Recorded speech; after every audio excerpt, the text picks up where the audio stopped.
Eh tapos baka naman tatakbo pa yung babaeng tatakbo pa rin daw, di ba? Kapal. My God. Hindi dapat hindi payagan ng COMELEC. Diyan sila, because wala na yung kanyang, kinancel na yung kanyang birth certificate, right? But it's proven to be fraudulent. Ito ang Istorya Pinas. Matapos ang ilang ulit na malateleserye na hearing patungkol sa iligal na pogo sa bayan ng Bamban at ang tunay na pagkatao ni Alice Guo, at sa kabila ng patong-patong na kaso ay nakuha pa nito na tumakbo bilang mayor sa bayan ng Bamban. Oh my God! Grabe to. Ay matapos na kinumpirma ni Attorney Stephen David na abogado ni Alice Guo na maghahain ng Certificate of Candidacy ang kanyang kliyente para tumakbo bilang alkalde ng Bamban. Ipinaliwanag naman ni COMELEC Chairperson George Garcia na kung bakit pwedeng kumandidato si dismissed Mayor Alice Guo sa eleksyon 2025. The COMELEC will accept the Certificate of Candidacy of Alice Guo. We will accept the certificate of candidacy of anybody of similar situation. Ayon pa sa pahayag ni Attorney Stephen David, dapat kasi makita ng bayan kung mahal talaga siya ng Bamban. Kasi kung mahal siya, mananalo siya. Kung ayaw sa kanya, hindi siya mananalo. Ngunit alam naman natin kay istorya na isa sa pinakamarumi na eleksyon sa Pilipinas ang local election dahil madali at nabibili talaga ang mga boto ng iilang Pilipino, lalo na ang mga kapos at nasisilaw sa karampot na binigay ng mga politiko, lalo na sa mayor election. Ayon pa ni Senator Loren Legarda na ang kapal ng mukha na alam na ng taong bayan ang tunay na pagkatao ni Alice Guo. Nakuha pa niya na tumakbo bilang mayor. Tunay ba na meron ugnayan sina Alice Guo at COMELEC Chairperson George Garcia? Bakit ba pinayagan pa ng COMELEC ang pagpail ng kandidacy ni Alice Guo? Ganito na ba talaga tayo sa Pilipinas? Ito ba ang tinatawag nila na it's more fun in the Philippines? Kaya sabi pa ng mga dismayadong madlang netizen, hindi na dapat kumandidato si Alice Guo. May kinakaharap na ng mga kaso. Pagtapos sa mga kaso niya ay wala siyang kasalanan. Saka siya siguro pwedeng kumandidato kung mapatunayan na Filipino citizen siya at mapatunayan na wala siyang kasalanan. Pag ma-approve ang kandidacy niyan, alam nyo na kung saan may mali sa sistema. Kung mananalo pa, alam nyo na kung sino ang nagkamali. Hirap sa atin kung sino ang malalaking tao na nagkasala pwede pa tumakbo sa pagkakandidato. Attorney, nasa Pilipino ba puso't isip mo? Alam na alam mong hindi Pilipino, tapos ganyan pa yung sagot sa kadepensa nyo. Basta magkapera lang, kahit mali, gagawin. Kawawang Pilipinas. Hindi nga siya Pilipino, tapos papayagan pa siya talaga ng COMELEC. Masaya pa ako na makulong si Alice Guo, kasama niya yung abogado niyang nagsasalita. Magkano yung plano mo na idagdag sa budget? Oh, we still have to study that, but the Barangay Information Network is interesting. That's why I had to check sa mga barangays ng mga LGUs na sila'y nag-conduct ng network, mga workshop, kung paano kino-communicate ang mga problema ng barangay. At importante yan dahil yung paghahanda sa mga disaster, base yan syempre sa nakakalap na impormasyon, yung pangangailangan sa healthcare, yung mga let's say sa bundok na walang patubig or mga sitio electrification program. Ang dami pang unelectrified na mga barangay at mga sitio. Yung mga barangay health workers ni walang oximeter, ni walang blood pressure machine. That's a situation. Alam naman nyo ko, Lawrence, sa bawat barangay mula 1998. So alam ko yung mga problema ng barangay. So the Barangay Information Network is very important. Hindi lang parang maglista, bahala na, magmarites, ganun na, hindi. Para i-connect ang problema ng barangay sa kabundukan man o sa karagatan o sa kapatagan, sa bawat sulok ng ating kapuluan, ang problema ng barangay at ipaalam ang ano ba ang kayang ipuno ng gobyerno. Sa DOLE man, kung livelihood, sa DOH man, kung barangay health station, kung kailangan ng doktor para sa bayan, kung kailangan ng classroom, kung nasira sa disaster, yung paghahanda, marami. So it's very interesting. So that's why it was quite lengthy. So ilang taon na pala na may ganung program? 2020 daw. So, naging effective ba? Hindi ko pa alam. Sabi ko, ano yung impact nyo? Yung tinawagan ko yung mayor, medyo alam, pero he said, they want it now. So I think 2020, kasi nag-COVID naman, di ba? Hanggang 2023, halos hindi pa masyadong implemented yung program. So I'd like to review it. Either, I don't know if they can have the capacity to fund it, to implement it nationwide, but I doubt it. Out of 42,000, ayan naman tayo. 42,000. Memoryado na nyo. So, what's that? That's the importance of accuracy. Ayan. Accuracy. Comprehensive reports, you confirm, you vet. In the first hearing, 42,045. And then the next hearing, 42,004. And then now 42,011. Because how can you serve all if there are missing barangays? Anyway, so that was already resolved. So accuracy, whether you are a reporter or a journalist or a senator or working in the executive department, accuracy, comprehensive knowledge, vetting and confirming, and going out of your way to convey the information and turn the information into action to serve our people. That's leadership and that's governance. That's enlightened governance, right? Without information and communication, how do you know what's the problem? Without the accurate information, how will you help? Again, if we have the programs, if it's not adequately, sufficiently, effectively communicated to our people, how will they know it exists? Right? You have to match that. So, magkakaroon ka ba ng one-on-one sa head ng mga attached agencies? Yes, I'll have another briefing on PTV4. Sa PTV? PTV4, I want to see because I'm the author of their charter, and perhaps DFA and APO, the GOCC on the printing, let's see, because of the passports, because there are alleged security breaches according to DFA, but we could not discuss it in an open briefing. Ba't wala yung sa APO na? Because there could be security issues.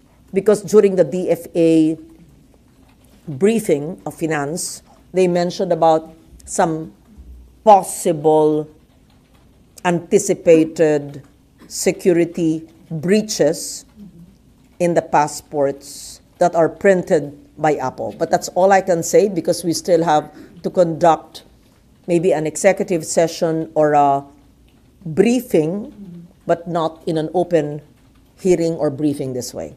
APO with DFA? With DFA, yes.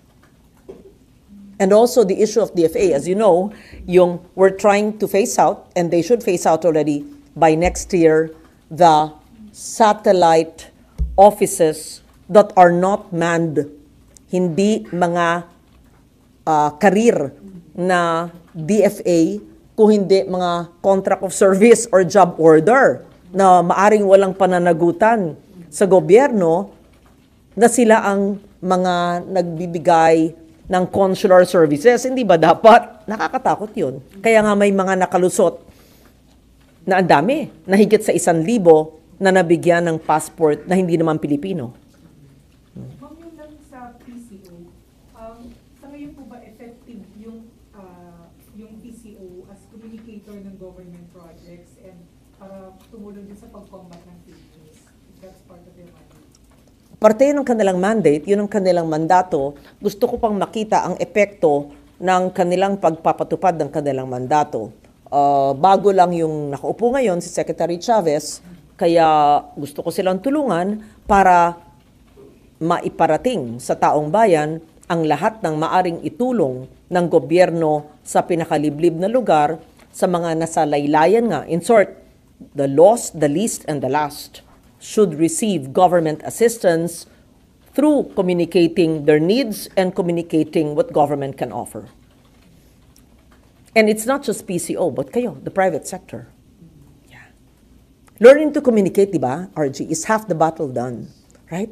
Because no matter what goods you have, if you don't communicate it to your consumers, to the people in need, to your public, it will stay in a warehouse. And same thing, whatever they need. If it's not addressed in our budgets, in our legislation, in our projects regionally, then wala, there's a disconnect. So crucial yung papel ng PCO. PCO at kayo, at tayo. You know, having the gift of communication is really a blessing. Na kaya mong ipaliwanag ang problema at solusyonan ayon sa kakayanan mo. Yan ay malaking, hindi blessing lang, but malaking bagay sa pagpatupad ng inyong trabaho. Ang kakayanin kaya yung hirit nila na 2-point-something billion No, they were asking for 1.5B. additional? No, Hindi ka kaya? hindi ko kaya. Immediately, hindi kaya. Magpakita muna silang kagalingan nila. Yeah, but we see. I will increase their budget, perhaps for the barangay information network, perhaps for, we see the others. I want to see. Ganun yung sa APO. Yes. Nung about the budget of the Department of Foreign Affairs, sabi ng Consular Affairs, di ba, 28 million passport holders yung issue ng passport may have been compromised yung pinarint ng APO. So, dun yung hingi ng explanation. That's why I need to meet with them, because that's very different from the role of the PCO. They just happen to be a GOCC attached to the PCO. Yeah. So they're already working on the solution on the claimed data issues of the passport issues. So I want them to explain the possible breach if there was. So importante talaga precision, accuracy. Alam niyo sa newsroom yan precision, laser focus, laser precision, accuracy, comprehensiveness. In short, complete staff work. Whether you are a journalist or working in government or an elected official, accuracy, precision, comprehensiveness. Ma'am, on politics. Okay, I'm not a candidate. Nag-start na kasi yung filing ng Yes, certificate of yes. candidacy. Ano yung sasabi mo dun sa mga returning senators, yung mga nagpa-file para sa senatorial? Yes. I wish them the best. I'm looking forward to having most, if not all of them, assuming kasha sa 12, in the Senate. And I would look forward to working with our colleagues who were my colleagues before in my past 3 terms. Ma'am, wala kang concern kasi possible daw na magkaroon ng tatlong magkakapatid. Ilang magkakapatid po? Sa Senate, just in case. It's up to the Filipino people. It's not for a lone senator to decide on that. Nasa botante yan. Di ba? Lahat naman yan. Kaya nga demokrasya Nasa botante yon. So, hindi naapektuhan yung image ng Senate as institution. Kasi sabi niyo ba, magiging kamag-anak incorporated daw kung mga magkamag-anak. Again, nasa publiko yan, nasa botante yan, kung ano ang ihahalal, kung sinong ihahalal nila. So yung kapatid niyo, ma'am, yung re-electionist congressman ng Antique, yes. I was there October 1st for the filing of candidacy of my brother, Congressman A.A. Legarda, on his second term with most, if not all, of the, I think 17 of the 18 LGUs, incumbent mayors are with us. Mayors, vice mayors, and all the board members were there. Ilan ang mga kalaban niya sa Senate? May isa yata. But I don't know kung nag-file na. Si Sandra, ma'am, hindi ba sasabak sa politics? Sino? Anak niyo si Alian. And I'm talking about my brother in Antique. My son is registered in Batangas. We will see until October 8. May kinukonsider siya na My son is 31. He can speak for himself. We will see. pero kinukonsultahan niya ma'am siya. Of course, he consults me. But he has his own mind, a very brilliant entrepreneur with a heart for the people. So, kinukonsider niya pumasok sa politics. Da-da-da-da. Antabayanan. Let's wait for October 9, then I can speak with you. Yes. May tanong naman po ako regarding the Supreme Court ruling on the farm. Yes. Specifically the part that excluded Sulu. Yes. How do you think will that impact first yung public services in that area? And then secondly, how will that impact political dynamics coming to the Sure. election? Okay. First, we know that the Supreme Court decision is final, and it should be it's executory, right? Okay. That was last September. 9. So it's not part of BARM. That means their budget does not come from the block grant. They use their ERA, which is from the national government through the LGUs, and we can now make amendments to help them. Definitely, the transition must not affect each and every tausug, each and every person residing, living in Sulu. So we must ensure the delivery of basic essential services of the province. That should not be it should be uninterrupted by a Supreme Court ruling. So DBM, I'm sure, is very much aware and is prepared for this. So I'm sure DBM would be able to know. We have a secretary who's from Mindanao. She's prepared for this. She knows what to do to fulfill the commitment in ensuring that the salaries, the benefits, allowances of those receiving from government, from the LGUs, will not be hindered or interrupted. And elections, of course, will be held at the same time, and we hope that it could be transparent and honest, peaceful. Do you think, how do you think will it affect yung political dynamics in terms of the people who are vying for positions in the regional government? Oh, so they cannot. Displace po bang kandidato? Well, then definitely they cannot run anymore under BARM, right? Ganun lang yun. But they will still run for the local positions, governor. They'll have their congressmen, they'll have their mayors. Yeah. So that's very clear. It's just coming from BARM, there's a block grant. Now you're out of it, based Supreme Court, that's respected. Then DBM will adjust and give whatever is needed for the province. Yeah. So kung sa budget deliberation, you will make sure na walang madi-display? Oo naman. Yes. Sa mga taga-Sulu? Of course. Yes. Kasi di ba Yes. may concern na mawala ng trabaho or sweldo? Hindi. There should be a transition. It's like maybe like a senator, maybe who was appointed, let's say, as a cabinet, no? So maybe there's a transition for the staff who are moved to the executive and not in the Senate. Baka ganun. It's just the payment of emoluments and salaries and benefits will be coming instead of the regional government from the block grant now will be coming from the central or national government. But it's still nationally funded because even the block grant of BARM is nationally funded, right? Yeah. Kasi ang concern nyo ba, kung hindi ma-address, baka yung mga extremists bumalik? No, we know that.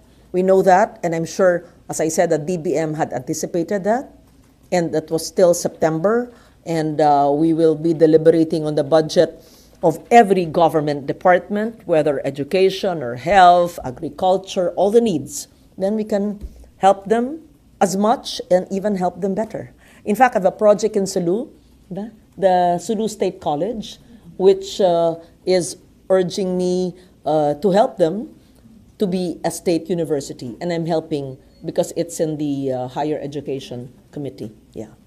Then I think I built the building for that, and I also have scholars there. Then I have an art and culture center also in Sulu. I love Sulu. It's a beautiful province. So, tutulog ako dun dati sa mga kampo na rebelde nung ako'y sa ABS. Nung ako'y batang mamahayag at walang takot. Now, before the peace talks, I used to sleep there. MNLF camps. In Holo, in Indanan, Patikul. Nag-overnight ako dun. Ma'am Victoria po, on the elections po, what should be done para hindi magkaroon ng another Alice go for office? Hindi sa elections yan eh. Dapat, it's not for May 12. It's dapat suriin ngayon. Paano ba yan? Ng COMELEC, ng PSA, lahat ng kumakandidato, hindi ba? Yung mga may question dyan. Kasi may mga nagsabi na merong ang mga local civil registries na nag-issue ng birth certificate sa non-Filipinos. So, authentic yung documents, di ba? Hindi fake. Tapos, nakakuha eventually ng passport kasi meron naman satellite offices nung panahon ng COVID at saka nagkaroon din sa PSA ng late registration sa birth certificates. Doon ang hindi tamang nangyari. Marami nag-take advantage. Siguro, galing Sina, pumunta rito, di ba, inamin nila, may mga pinapaspy na sila mula 2016 onwards. Tas may late registration, take advantage. They wove their way into our corrupt bureaucratic system, took advantage through money. I'm sure money changed hands, and they got it. So, it's not for the people to decide in the elections on May 12, suriin ngayon, kailangan kahapon, kailangan ng isang buwan pa, kailangan ng isang taon pa nung pumutok ng isyong ito. So, trabaho yan ng PSA at ng local civil registries na tignan sa mga kandidato sino mga na-issue, nakikita naman nyo eh. Tapos may nagsasabi nga na meron mga nag-apply ng passport, kunyari PWD, tapos may interpreter, yung pala kasi hindi marunong mag-English o Pilipino. Halata naman yun. Interpreter, kunyari, PWD. But hindi naman siya. Kung anong agencies yung dapat maging proactive and in what way? PSA, Philippine Statistics Authority, and the local civil registries. Sila ang nag-i-issue ng passport. And the local civil registries, I think, are they under LGU or PSA? LGU, but under the supervision of the PSA. Yes, ma'am. Kasi doon sa hearing sabi, yung local registrars report. Can I have a copy of the, yeah. I'll give you a copy of the, sorry to interrupt, of the joint resolution namin ni Senator Tulfo. Yeah.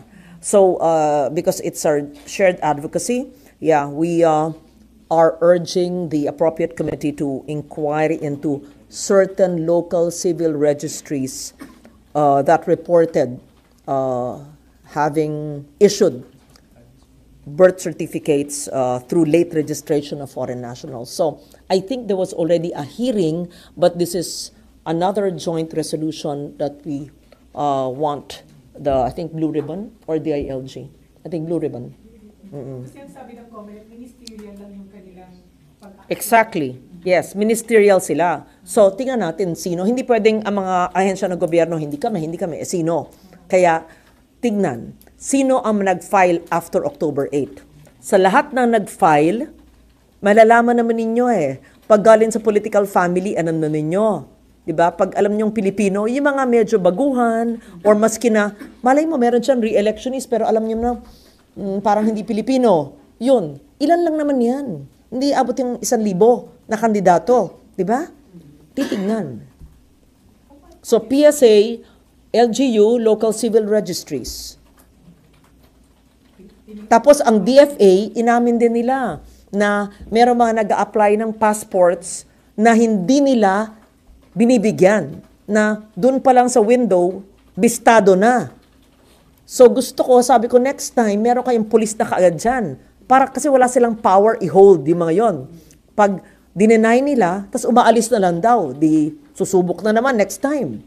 Buti na lang, alisto yung ibang DFA. Kung may pulis dyan, di arestoy mo na. O may NBI dyan. Kaya hiniling ko nung hearing ng DFA na mag-MOA with NBI, may nakabaon dapat sa mga consular offices ng mga NBI. Kailan yung mga agencies kasi, kumikilos lang until pukpukin ninyo dito sa Senate. Kailangan pinupukpok talaga. So, kung yung sa PSA, Minsan parang silang pagong talaga.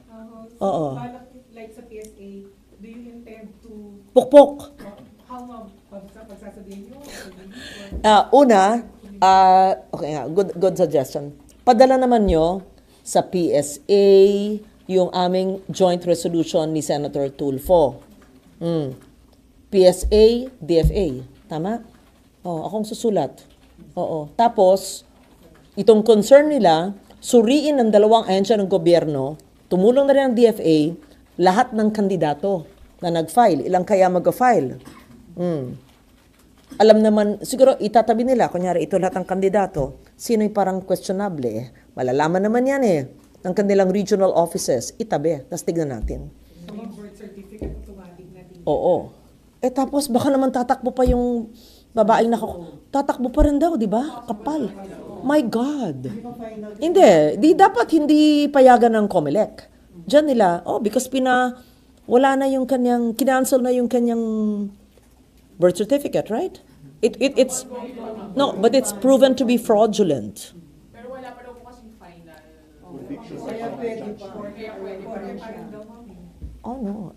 Dapat may gawin ng COMELEC para i-disqualify siya. She's been disqualified.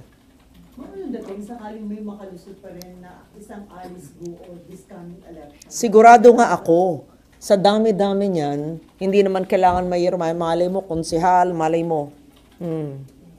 Kaya nga, magkaroon sana tayo ng hotline or Facebook page. Ayan, report foreign nationals who are either in the barangay level or SBs or SPs or mayors or whatever. Right? Report. Ilagay mo yung kilala mo, kapitbahay mo. Dito kailangan ng mga marites. Ayan, sa kada barangay. So, para tayong investigasyon, gagawin ko yan. Ayan, si Barangay Information Network. Hanapin nyo. Alam naman nyo barangay, ilang purok, ilang sityo. Pag meron dyan, marunong siya managalog, pero alam mong, lumutang lang ito nung isang taon na or 20 years ago, pero yung mga lolo niyo at lolo, wala alam nyo. So, si Barangay Information Network, importante yan. Ang local media. Diba? Gawa kayo ng Facebook page.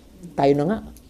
Yan. Diba? Report foreign nationals who are masquerading as Filipinos. Naku, masaya yan. So, may mga butante rin. Teka, I'm on Facebook Live pala, di ba? Teka. Dapat ang mga butante rin maging mapanuri dun sa mga kandidato. Oo. Kaya lang iba nga natutunan ng Tagalog Oo.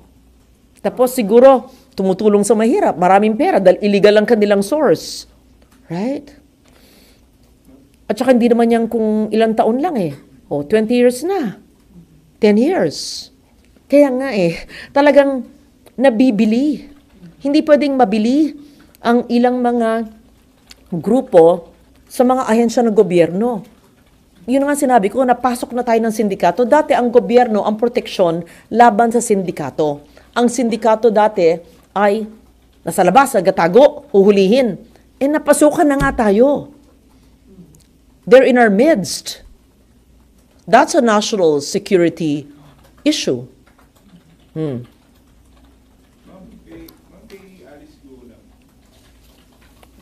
So, according to the DFA, there are a total of 71 suspected cases of foreign nationals who were able to fraudulently acquire Philippine passports, currently being investigated by the DFA. And this was endorsed to the NBI and the PNP for case handling and further investigation. Hingin nyo sa NBI ang status ng case. Yan. Chinese nationals who have one. I'm not sure if they're Chinese, but foreign national, but maybe. Wala naman siguro American, right? No. Or European. I don't think so. I don't know. So, importanteng malaman yung 71 na yun. Yeah. So this really clearly undermines public confidence in our institutions and government. And in places, it places our national security at risk.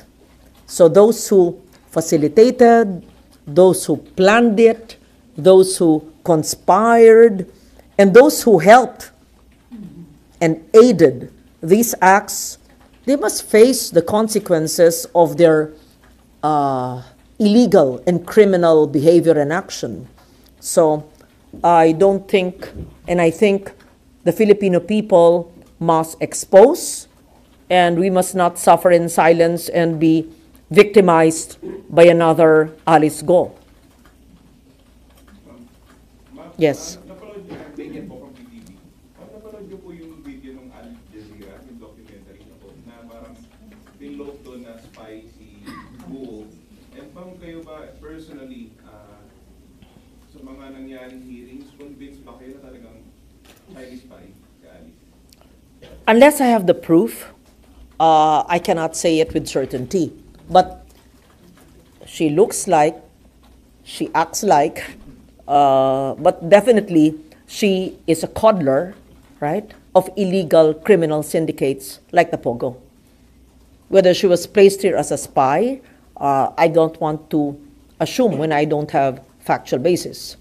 But definitely, she was placed here by criminal syndicates, and she's been coddling them, and she is part of them. But she looks like a spy, acts like one, lies like one. So magandang may kurso mo yun, yung sinabi ng isang self-confessed Chinese spy, Yeah. espiya din si ICC. Yes, yes. That's a good lead. And how many more? I'm sure isa lang yung nahuli, isa lang yung hinihidalaan, ilan pa. Yeah. And even in business, perhaps, we should look at that. Yeah, yeah. So, this resolution is very important. And as a senator, of course, we should investigate it in aid of legislation. So what legislation will come out of this? That we will have to assess. So may wala pang schedule ng hearing ng Bureau 1? According to Senator Pia, she conducted 2 hearings based on previous resolutions, and she can take this into consideration or perhaps conduct another hearing depending on the chair and come up with a committee report.